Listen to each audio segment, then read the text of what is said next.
Your Steve Jones Show podcast is loading now. The Steve Jones Show podcast is sponsored by Sunbury Motors, North 4th Street in Sunbury, and Sunbury Motors Kia, routes 11 and 15 in Hummel's Wharf. Ryan Snyder from On3.com. Welcome, Ryan. Great to see you and your family out there the other night. Yeah, I forgot it was Coach's show night. I just wanted a burger, and I realized, oh, no, it's packed. So we hung out and waited. It was good seeing you and Coach Shrewsbury and everybody else out there. The field's awesome. Recommend to anybody. It really is.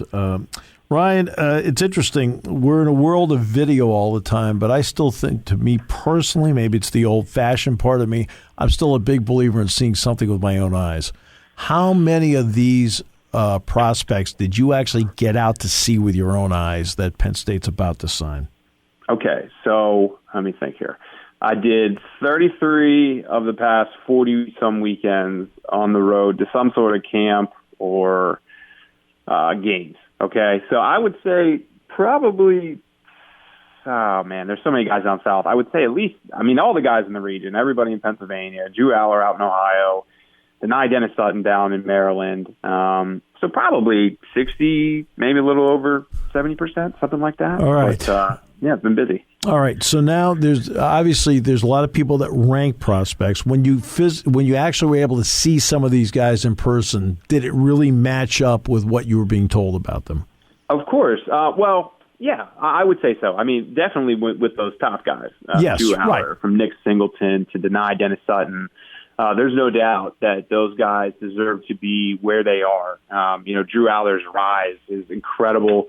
Can't remember the last time I saw a 3-star, quality offers, probably leaning towards Iowa State. And that's back in, beginning of the year, rise to where he is. And it's all just a testament to the work he has put in.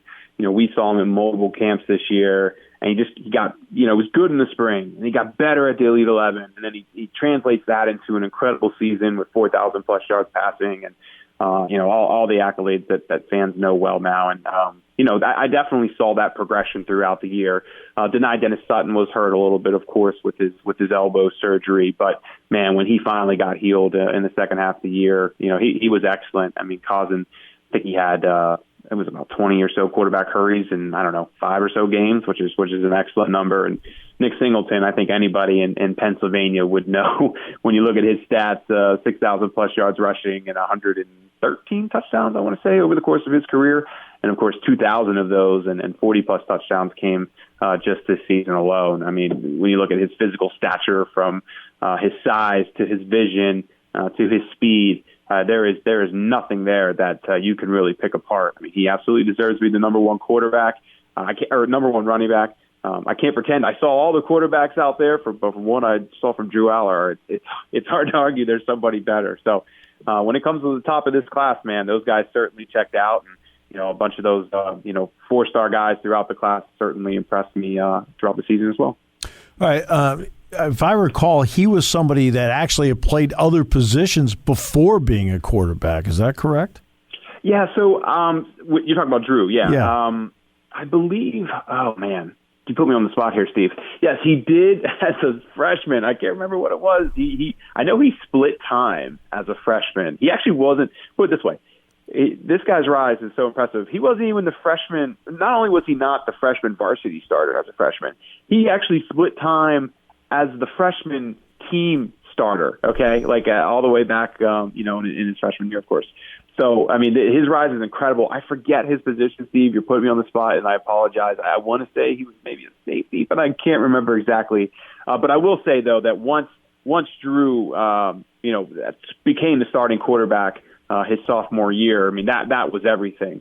I will say with Bo Pribula was absolutely a safety his freshman year, and then he became the starting quarterback at Central York, and it was a similar fashion. But Bo Pribula actually played safety all throughout his junior year too, and then his coach didn't play him too much as a senior. And in those key games, he threw him back there a bit, but of course he wanted to limit any injuries, things like that. He always wanted to come to Penn State, didn't he? Since he was a little kid. Oh, yeah. His mom sent me all the photos when he committed. He's been coming up to games his whole life. He's Penn State through and through. I wish I had the photo on me right now of his little uniform. Actually, I'm going to try and get that in the signing day. Thanks for the reminder tomorrow. I'm going to try and get that into some of our stories tomorrow too. But yeah, Bo's been coming up here. Man, I think it was 7, 8 years old. I believe that was what his mom told me. And not coming to games every year or anything like that, but sure. Penn State through and throughout his whole childhood. I might know a little more than I let on. How about that? Oh, yeah, there you go. Yeah. I might know a little more than I let on. All right. The positional balance of this group, and I'm talking about, like, you take a look at the roster all the time. How does the positional balance of this group fit with the rest of the roster?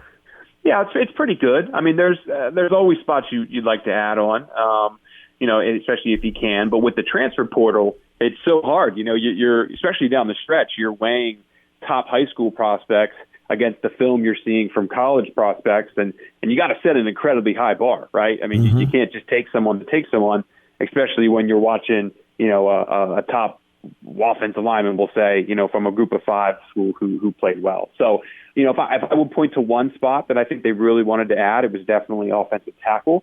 They pushed hard down the stretch to try and flip a few guys. Kai Chan, who's committed to Notre Dame. They worked hard on Emil Wagner, of course, committed to Notre Dame. Penn State fans should recognize him. He just committed a few weeks ago. They worked hard on.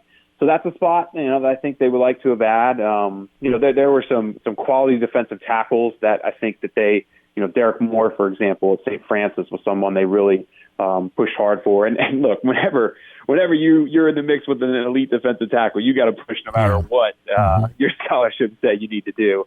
But adding, 5 wide receivers, that was clearly a position that they felt they really needed to add on, and they will. I'm including Christian Driver in that, of course, who could play potentially safety or wide receiver. Speaking of safety, too, that's really an important spot. We'll see where Driver ends up, but, we know KJ Winston will play there. I expect Mekhi Flowers to start there. Penn State's had a few guys leave in recent months, and, that'll be a spot that they definitely want to add reinforcements, and they have. Tyrese Mills is expected to come in after finishing classes. Of course, he has to still another semester at Lackawanna, but he's expected to be here in the summer, and, he'll come in and be, I think, sophomore right away. Yeah, because junior college guys didn't have last year didn't count for them. So, I mean, I think it's pretty good. 2 quality running backs. Like I said, if they could add a spot, I think they'd like to add an offensive tackle. But aside from that, can't pick too many holes. Ryan, in the time that you have been doing this, where you have been locked in on the recruiting part, where do you think this class is compared to some other classes Penn State's had, based on just the groups that you've watched over the recent years? Mm-hmm. Well, it's always funny. I get that, and it's hard now to say where it ranks, just because I've seen the previous classes come through, right? Right. So you know what the result actually was. Exactly. Yeah. Right. So it's always one of those things where, if you asked me back in 2018, I thought that was the greatest class ever. And don't get me wrong, it was very good. But then, of course, there were some guys who missed, and it just changes your perspective. But we think the rankings are pretty fair when you look at all the sites: Rivals, 247, ESPN, and On3. And I do think, looking back, especially at the players we were projecting, I don't see any holes in maybe some of them didn't pan out, but I completely understood at the time why that player was as coveted as he was. So right now we have this as the second best class since Franklin took over, and I really can't poke too many holes in that. I will say that, the top of this class is pretty good, and, a couple of the guys in that 2018 class didn't pan out. So you would think maybe this has the potential to be the best class under Franklin, but if you ask me that question in December 14, 2024, I can give you kind of a different answer. But I would say, especially over the last 3 years, if you look at the On3 rankings, Penn State's had now 3 top 10 classes in the last 5 years, and that's very, very important. If they can continue to build on that, of course, that's even better. But there's always just a solid group of 4-star players. That has always been there. They always get those top 300 guys. It's all about getting those guys at the very top that have been hit and miss in times. And sometimes that's not their fault. I mean, Pennsylvania was just down in 2019, and they had to go national. And, yes, they can do national, but, it's just when you're recruiting against Alabama, Clemson, Georgia, and Ohio State, it's hard. So I think I think this definitely should be considered the second best class under Franklin, and it has all the potential to be the best as we see how guys develop. So let's take another element to it. What has the transfer portal added to your job? Ooh, stress. Is that a good place to answer? Yeah. Start with stress. No, exactly. No, the amount of work that is put into it when you think you have a chance to breathe, you can't. Yeah. No, certainly not. I'll say this. I think, there was some talk last week about switching up the recruiting calendar. Steve, did you see that article? I did. I believe it was by Adam Rittenberg, I want to say. Adam Rittenberg, yep. Yeah. And I would definitely agree with that mindset, which is basically, what we see now. First off, we would eliminate the early signing period. And I think you just go back to the normal signing period in February, and that would be it. And the thought there is you can maybe still have the contact period, which is what we just saw, 2 weeks, coaches on the road constantly. But allowing them to sort out their outgoings and their incomings for transfers would be a massive, massive boost on relieving stress for coaches, and maybe myself a little bit, but I can't complain. The coaches are the ones with the real stress. And then, then you can really, put your efforts into high school players, of course, in January. So I do think that is a very wise move, just because, again, Penn State's going to sign 25 players tomorrow, and that's going to be a good thing. And, they're very happy with that. But you're going to have outgoings over the next 6 weeks. And there's going to be, maybe 15% of the talent pool left. And that's going to make it incredibly difficult to hit those guys, if you want to fill with high school talent instead of college guys. And, of course, guys who are going in the portal, they're going into the portal for a reason, right? I mean, they're not the true all-star kind of player that Penn State wants. Yes, they found an Armando Bicchetti last year, but that's not going to happen every year. So it's definitely stressful when you have to watch. What are we at? I mean, I think 400 plus guys. And yeah, we know key positions, and right. You can look at PFF data to tell who's really who, but it's definitely difficult to follow, especially because these guys don't want to talk. They're past the recruiting process. The last thing they want to do is pick up for Ryan Snyder. So we'll see. So now let's dovetail to the next one. Obviously, I've asked you about 2023 before.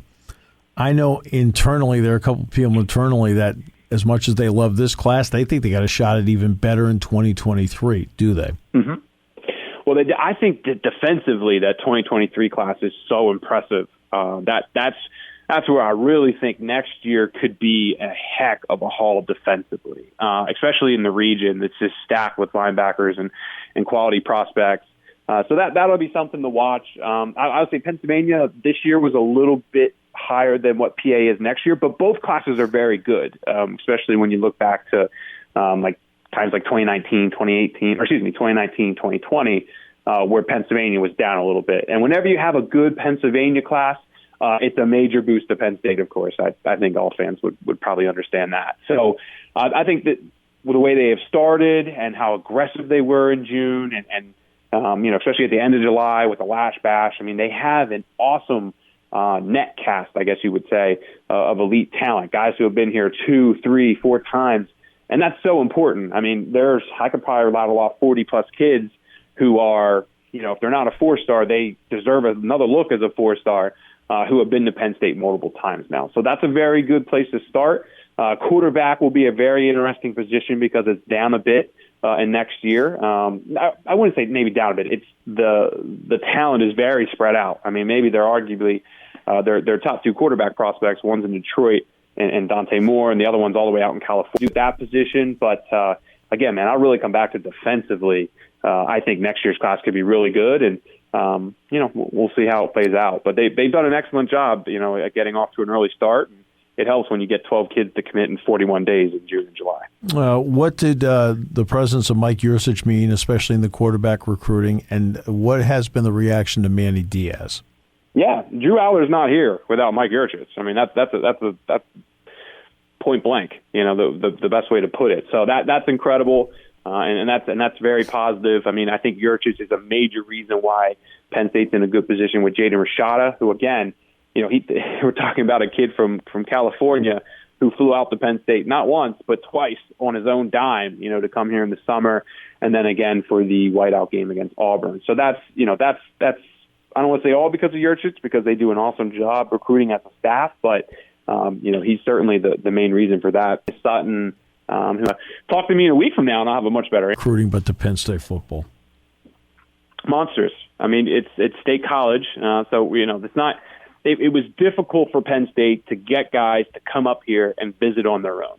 I can go back and look at a dozen or so guys that made it, and I can point maybe 30, 40-plus guys who visited Maryland because they live in the Baltimore region. You know what I mean? So that was huge, knowing that, hey, if you're going to come all the way up here for a visit, you're not going to just walk around yourself. You're going to get quality time with the coaching staff. And also, that's James Franklin's strength. One-on-one, me and you, with parents or coaches, of course.